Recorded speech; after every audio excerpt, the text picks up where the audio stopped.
Hi, everybody. I'm Diane Brady. I'm here with Robert F. Kennedy Jr., environmental lawyer and activist who is, of course, seeking the Democratic nomination for president. Mr. Kennedy, good to see you. Very good to be here with you, Diane. So, where are you? Are you joining us from the West Coast right now? Give us some sense of place, because we're I'm in my I'm in my office in Brentwood, California, and I've been here for now about 5 days, and then I go back on the road. Tomorrow I go back to South Carolina. which is a perfect segue because I saw your recent press release you put out, and I think a lot of people are discussing as we head into primary season. What do you make of the DNC calendar? Well, I think it's pretty clear that the DNC does not want a primary. They I don't want to say that they want a coronation, but that's I think that that's a fair way to put it. Actually, they're doing they're essentially they're fixing the process so that it makes it almost impossible to have democracy function. They're effectively disenfranchising the Democratic voters from having any choice in who becomes president, who becomes the Democratic nominee. So two of the things they've done to date is they've moved the Iowa primary. They've made rules that if anybody campaigns in Iowa or any candidate sets foot in the state of Iowa or sets foot in the state of New Hampshire, then none of the votes that are cast for that candidate will be tallied. In other words, any delegate that I win in New Hampshire or Iowa would go instead to the president. And now they're trying to change it so that if I campaign in New Hampshire, that none of the votes cast for me in Georgia will count. And that's significant because it's hard to win the nomination without Georgia. What is the rigging logic? Well, they're rigging it so that effectively, we're looking at the tabulations now that look like if you add up all the super delegates that they control and all of the automatic delegates that just go to the party and go to the president, I would have to win almost 80% of all of the states in order to beat President Biden, even if he only wins 20%. And yet you continue on. So what is your strategy then in light of this for defeating President Biden?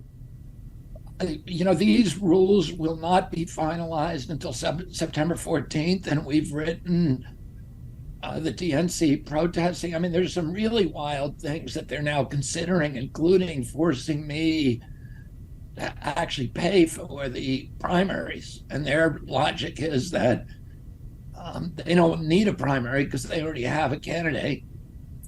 And therefore, I'm costing them all this money, and that money should be paid for by me and, maybe Marianne Williamson. So it's not, it's a process that is rigged. And we live at a time in American history when a lot of Americans think that democracy is broken, that the political system is rigged, and that there's not really any democracy. And unfortunately, the DNC is taking a lot of steps that confirm that outlook. You mentioned you're going to South Carolina. How is this impacting your strategy around Iowa and New Hampshire in light of what the new DNC rules are? Well, I'm campaigning in those states, so I'm going to continue to campaign in those states. Those are important states for the American democracy. They're really the only states that really require you to do retail politics, to go to the barbershops, the nail salons, the diners, to meet people on the street, and to actually talk to voters other than just donors. The other states, are content with having candidates kind of aerial bombard them from 30,000 feet with advertising that is, the DNC has $2 billion now in their bank account.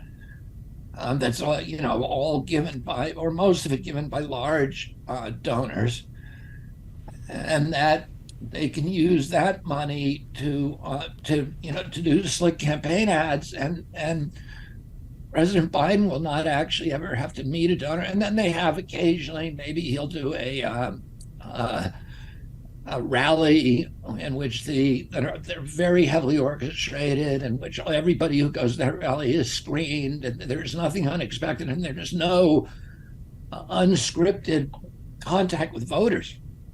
And I don't think that's good for democracy if the only people that President Biden is talking to is his donors.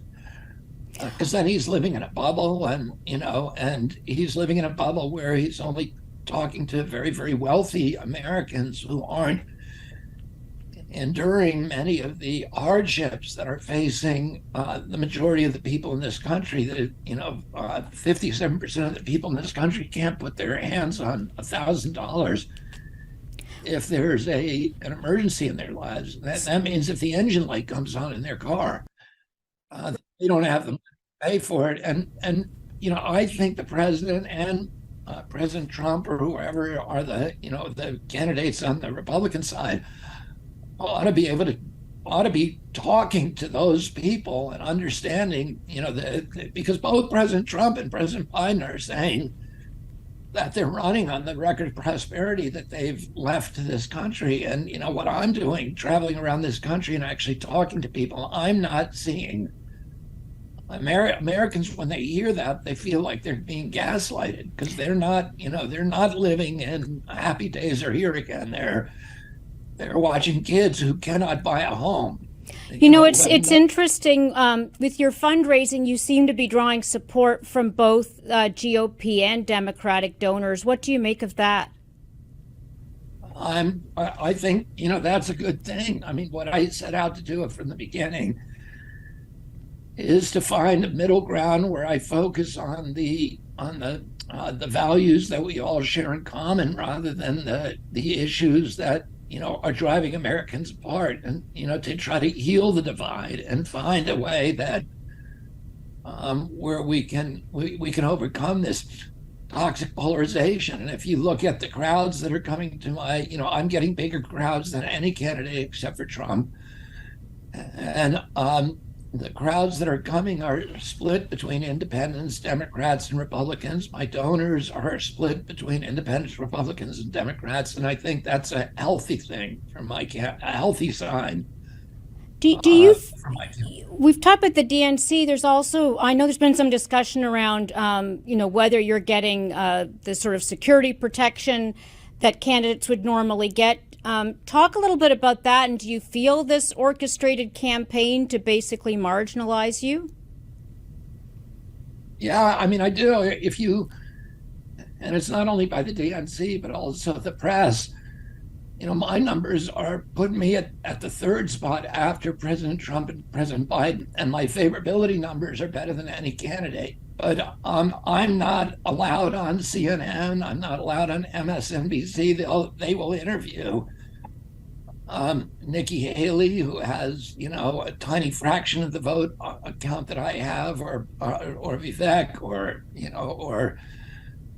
Governor DeSantis, or any of these other candidates who have only a fraction of the support that I have. And yet, when the press talks about me, it's they always use the word long shot candidate before they talk about me. They don't do that with other people who are running today. They give them kind of a fair shake. But I want to get a sense of, if the decision holds for the current, sort of primary structure with the DNC, what is the route to victory for you against President Biden? Oh, if the DNC is going to rig it so that it is simply impossible for anybody to challenge President Biden, then I need to look at other alternatives because I can't go back to the people support me and to my donors and say, I'm in this to make a point. I need to show them a road to victory. What kind of alternatives would you be exploring, Mr. Kennedy? Well, I don't know exactly because I want to see what the DNC does. I want to see if they make it if they make it a fair contest. And I'm not asking that it be 100% fair, but I'm asking that there at least be, a chance that it be plausible for somebody else to win other than their, chosen anointed candidate. In a scenario of President Trump, Cornel West is in the picture, President Biden, let's assume, who would you support in that scenario, or who would you want to be aligned with? Well, I don't have like a plan B. I intend to be a candidate myself, so I'm gonna support myself. I guess one way to put it, I'm curious about your thoughts on the indictments against President Trump because it speaks to some of the other issues you've talked about. I mean, do you think that it is fair, the cases against him and the timing of those cases? I don't talk about those, about either, the indictments on either side or the impeachment efforts on either side, because what I'm trying to focus on, Diane, is the values that hold us together rather than, these issues that are inflammatory and that keep us apart. And frankly, anybody I have no insider's view of what's happening with those indictments. I think any Americans can look at them, can read up on them and make up their own mind about whether or not they think that they're fair or prudent. So I don't need to get into that. That's fair. No, I think it speaks in part, Mr. Kennedy, to the issue of trust that I know you've spoken about in the past and is certainly something that's resonating on the campaign trail. I mean, I guess one question that I am curious about is whether you, for example, would go back to Congress, give more testimony, if you have any views of just the current roster that is in the House, and who do you admire among that group? Well, I will talk to Congress anytime that they want me to testify. The last time I went up there, it was a very strange situation, as you saw. But we need to respect the democratic institution in this country. We need to fortify them right now. There are so many threats to our democracy out there, and particularly with the emergence of all these new technologies that like AI technology and all these surveillance technologies. We live in a time where we really need to be bolstering the institutions of our democracy rather than disrespecting them or tearing them down. So, of course, if Congress asks me, I'm going to go testify. Let's talk a little bit about some of your policies. Let's take the border, for example. Where you differentiate from what President Biden is doing and where you agree, but let's look, what would you be doing differently with the U.S. economy right now? Well, on the border, I would not be having an open border. There have been, the border, I've been to the border and I've watched what's going on there, and it's shocking. The border, we've turned our immigration policy over in this country to the Mexican drug cartels, and I watch bus after bus owned by the cartels coming up to the border wall and letting each one of them 55 passengers. In fact, the night I was there, I saw about 300 people come across, and only 2 families were Latin American or Central American. There were one family from Peru, another from Colombia, but most of them were just from Africa and from Asia, Azerbaijan, Kazakhstan, Uzbekistan, Pakistan, Afghanistan, China. And they were people, for the most part, who didn't even claim to have asylum claims. They said, you know, when I asked, because I interviewed almost all the people who came across that night, except for the African group who came across first and were being processed by the time I got to them. So I wasn't allowed to talk to them. You know, it's all illegal. And yet the Mexican drug cartels are advertising all over the world saying, send us $15,000 and we will get you into the United States. And they're doing that. And the people who came across, you know, had TikTok. They were where they'd seen the videos on TikTok and YouTube. They knew exactly what was going to happen to them. They knew the Border Patrol would process them immediately and then provide them with a plane ticket to go anywhere in the country they wanted. And it's not a good thing for our country, and it's not a good thing for them. I saw them, you know, it's a humanitarian crisis. These people were extorted, exploited, they were robbed, raped in one case that we talked to. You saw somebody being raped? No, not, we never saw anybody, but we talked to people. And we visited the center and spent a half a day at the center that treats the people who've been raped on the way over, and many of them children as young as 11 years old. And there's a center in Yuma, that a medical center just for children who have been sexually abused crossing the border. 85,000 children have disappeared. Mr. Kent, I just want to double check on the border issue before we move on to some of the other issues. Does it matter where they're from? I mean, you're sort of trying to correct some misimpressions that it's all people from Latin America. Does it really matter if they're also from China and Africa and other places? Yeah, because I think a lot of the people, you know, the impression is that people who are coming across the border are all people from Central America and Latin America who have asylum claims, who are fleeing tyranny, oppression, murder threats in their own country for their political beliefs. And that is not what I saw. And there may be a lot of cases like that. And those people, you know, one of the things I'll do as president is to make sure that we have enough asylum judges to adjudicate those cases fairly at the border and make sure that people who need protection are brought in, but that the people who are making frivolous claims are not allowed into our country. We need to control our borders. We need to widen the gates to make it, you know, a path for citizenship much easier for people who are legally applying and getting in line. But we can't have the Mexican drug cartel control our immigration. And, you know, the people who I saw come across are walking into a nightmare in our country. And here's why. They're given court dates that are 7 miles in the future.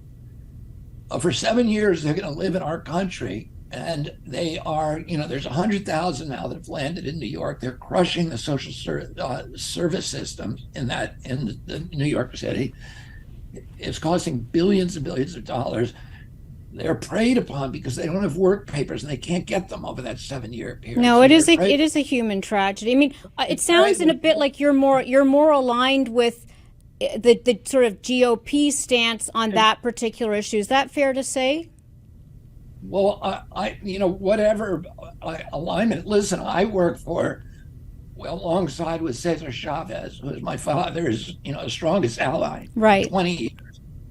And he had two issues. The one I was working with him on, and, you know, and I was a pallbearer in his funeral. When I was working on with pesticides, the other big issue he has was closing the border, because he saw that it was eroding the bargaining leverage for American workers. It was lowering their wages. His farm workers were being harmed by the open borders policies at that time. And he was at the center of the Democratic Party, as was my father. I don't think Democrats or Republicans, you know, are really interested traditionally in having an open border. You need, you know, we need asylum for people around the country, that's around the world. What I'm trying to tell you is the people who are motivated by saying, you know, these are humanitarian issues, we need to open the border to be kind to people. The people who are coming across are not being, it's not a kind atmosphere. They're landing here, they're preyed upon by unscrupulous employers who pay them $5 or $6 an hour, and they're working for food because they cannot get a place to stay. They're living on the sidewalks, working for food, lowering the wages for American workers, crushing our social safety system, and making our country less safe. It's not a good thing for anybody, including them. So maybe people who are concerned about this issue because of misogyny or xenophobia or racism or some kind of a cruel form of nationalism. But that's not where I come from. Come to this issue. I come from this issue from a humanitarian concerns and compassion. I think that's fair. I mean, let's talk a little bit. I would like to get back a little bit to some of the just realities you're facing on the campaign trail. But I want to ask a bit more about your economic policies and where they align with what the Biden administration is doing, and how you would be different. Well, number one, we need to end the warfare economy. We need to. So no, I'm not aligned with President Biden. President Biden's policies are, dictated by big pharmaceutical companies, by Wall Street, by the military-industrial complex, and they're keeping us in a constant state of war and allowing, BlackRock, State Street, and Vanguard to strip mine the wealth and the equity from the American middle class and move it upward. And I will implement the opposite of those. My policies are traditional Kennedy, FDR Democratic policies that, say that the strength of our country is in a vibrant, robust middle class, is not in warfare abroad, not in creating an imperial state abroad, but creating a robust, strong industrial-based economy at home and freedom at home, rather than a surveillance state or a garrison state or a security state, which accompanies, that warfare mentality. I will wind down the empire abroad. I'm going to bring that money home. I'm going to stop building billion-dollar stealth bombers that can't fly in the rain, and instead take that money and build 1,500 schools in poor areas of this country that where we are neglecting their education, and give kids computers, make sure that teachers are adequately paid, and start rebuilding the educational infrastructure in this country, which has been allowed to deteriorate in order to pay for the wars. And that's what Martin Luther King saw. You mentioned your family history, and we have to choose between the war on poverty and the war in Vietnam or the war in Ukraine. Let me just ask, one of my colleagues drew an analogy actually with Senator Eugene McCarthy. This is the stalking horse argument. And some of the, whether you think about this, basically creating an opening, LBJ dropped out and your father became the front runner. When you think about the various scenarios of how your role in this election could play out, do you think about some of those scenarios, or even whether you may create an opening for Donald Trump to win? Well, I don't think that that's a plausible argument, because I get many more votes from President Trump and independent votes than President Biden does. Look at any of the polls that put me against Donald Trump, and I beat him handily, whereas President Biden either ties or loses. So I think President Biden, 75% of the people in the country do not want him to run for president, and he will get no votes from the Republican side, whereas I get votes from everybody, from independents, Republicans, and Democrats. And I don't, I'm taking more traditionally conservative voters who will never vote for Trump. We will never vote for President Biden, but might otherwise vote for Donald Trump. I've seen you talk about the coverage that you've received being unfair. I am curious about, do you feel the coverage about Donald Trump has been fair, or the other GOP candidates, since you're looking at the big picture here? I don't. I think, listen, the days when the mainstream media was actually reporting news are over. News stories are now, virtually all of them are opinion pieces. And, both sides, but all the media, whether it's Fox News, takes sides against the Democrats, and the mainstream media, MSNBC, CNN, and the New York Times take the side of the DNC, and they report it as if it were news. There used to be a major distinction between the news pages and the opinion pages of these organs, and what was news and what was opinion on the television networks. Now there is no distinction. Everything is opinion based. Everything is point of view based. And Americans really, one of the reasons we have this huge division in our country is nobody trusts the mainstream media anymore. And there's good reason, because, you're not getting any kind of neutral reporting of actual facts. So I see it twisted on both sides. I think you touch a nerve that is very similar to the one that the former president also touches. And I'm curious, I'm not trying to bait you here at all, sir, is would you serve in a GOP administration, given the number of Republicans who actively support you and support your policies? I could see a scenario where you could possibly serve on either side. Is that possible? I would doubt it, but I'm not thinking about anything. I'm not looking to get into government except if I can actually fix the government. And I think the one place that I can do that from is the presidency. And there's no other option for you to do that? I know that you don't have a plan B at the moment. I definitely would not welcome that. And I'm not going to say that would never happen but I would never be happy. I would never be happy doing something like that. If you're talking about if somebody out, hypothetically offered me to run EPA, or HHS, would I do it? Probably not. But, I'm not going to absolutely say not. But it's not why I'm running. I'm intending to win. I understand. I wouldn't want to. You would be such a powerful force in the EPA, given your background. I'd be surprised. I bet a lot of people would welcome you in that role. But of course, we are talking about the presidency right now. I think one of the things that really resonates is just how much money you've raised. And again, from both sides, is there any total you would want to get out there now in terms of just as a show of the momentum that you have in terms of fundraising, or where it's coming from? Well, I don't have a target like that, Diane. I think, we've raised, the campaign is doing well on fundraising, and the super PACs are, but they're never, we're never going to have the kind of money that, the DNC has. As I said, $2 billion. They're the big industries and Wall Street. This president, he's been very good to Wall Street. He's been very good to the military-industrial complex. He's been very good to the pharmaceutical industry. And they are, they're anteing up, which is what they do. So I'm not, I'm not getting money. I'm not going to get money from any of those interests. They know that I am not going to be good for them.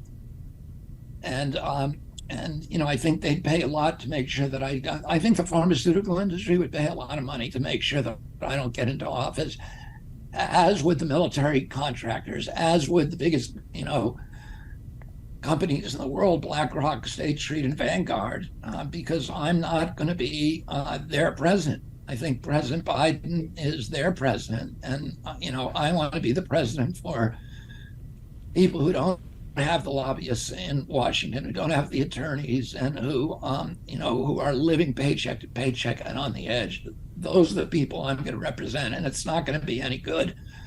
How important is Hollywood, Mr. Kennedy, since that's so, in my mind, associated with the Democratic campaigns? Is that an important constituency? Partly thinking of your wife here.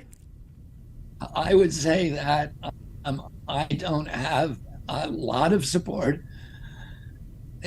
Listen, if Hollywood, if the entertainment industry took a vote today, me against President Biden, President Biden would win overwhelmingly. I have some support out here, but it's definitely not in the mainstream of the industry at this moment. I think maybe that will change. because I think a lot of the reason the opposition to me is based upon an inaccurate caricature of what I believe in, what I stand for, what I've done with my life, that is promoted ubiquitously on CNN, MSNBC, and the New York Times. And I think the more that people understand what I really stand for and what I've really done, that more and more of them will come around. Before we go, you've mentioned Kennedy Democrat. Let's define that for people. And of course, you know, it was your father being RFK, your uncle JFK. What does that mean to you? It means protecting the commons, you know, the air, the water, the wildlife, the fisheries, the public lands, being, you know, the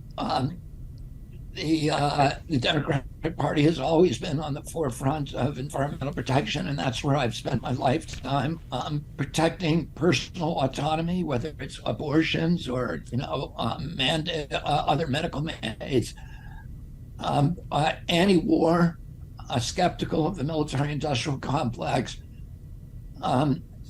skeptical of the control by Wall Street titans of the American economy, schemes that shift wealth upward, freedom of speech, freedom of expression. Those are always important. The First Amendment to the Democratic Party, and civil rights and racial justice, all of those issues, and then a moral authority abroad.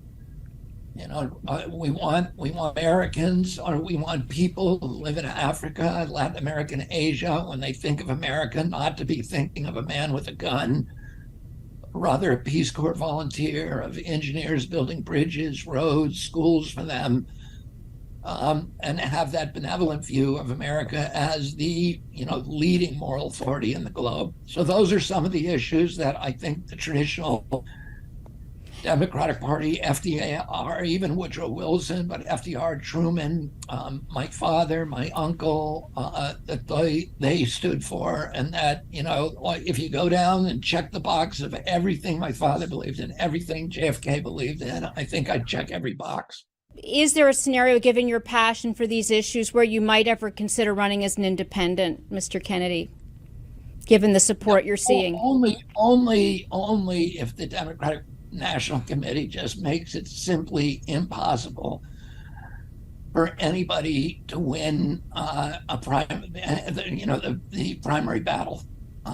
That's the only way I would. I'm a Democrat. You know, I'm a lifelong Democrat. I want to, you know, my preference is to stay within the Democratic Party, as long as it's actually democratic. Well, I appreciate you taking the time to speak with us. Good luck on the campaign trail, and I look forward to continuing the conversation. Thank you very much for your time. Thank you very much, Diane. I appreciate it.